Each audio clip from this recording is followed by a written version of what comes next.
बघा स्टुडंट, खूपदा विद्यार्थी काय होतं X plus Y question mark आणि X minus Y question mark यामध्ये काय होते कन्फ्युज होते. तर काही लोड घ्यायचं काम राहणार नाही. तर लक्षात ठेवायचं ज्यावेळेस आपल्याला काय पाहिजे ऍडिशन पाहिजे तर लक्षात ठेवायचं त्यामध्ये काय करायचं सबट्रॅक्शन करायचं आणि सबट्रॅक्शन पाहिजे त्यावेळेस काय करायचं ऍडिशन करायचं. चेक करा आता आन्सर आपलं येऊन चला किती आलं एक्स 6 आणि 1 जर कॅरी केला तुमचं किती झालं 106 मायनस इथं सुद्धा काही तुमचा 106 पण काही वाय आणि ऍडिशन करा इथं सुद्धा काय झालं 4 12 1 कॅरी.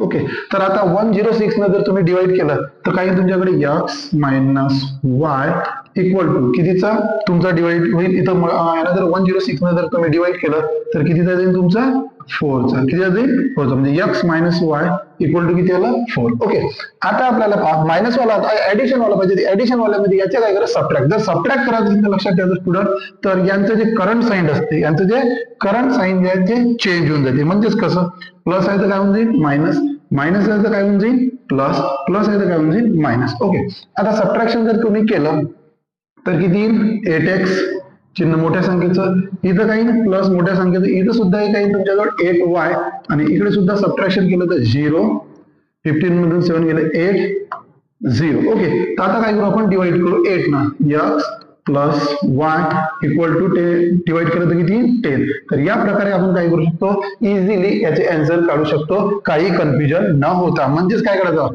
जर तुम्हाला मायनसचं काढायचं असेल तर त्याची ऍडिशन करायची आणि जर तुम्हाला ऍडिशन मध्ये प्लस मध्ये आन्सर पाहिजे असेल तर त्याचं काय करायचं सबट्रॅक्शन करायचं. पण सबट्रॅक्शन करताना खालचे जे दिले यांचे साइन काय होऊन जाते अपोजिट साइड मध्ये चेंज होते. Okay, thank you.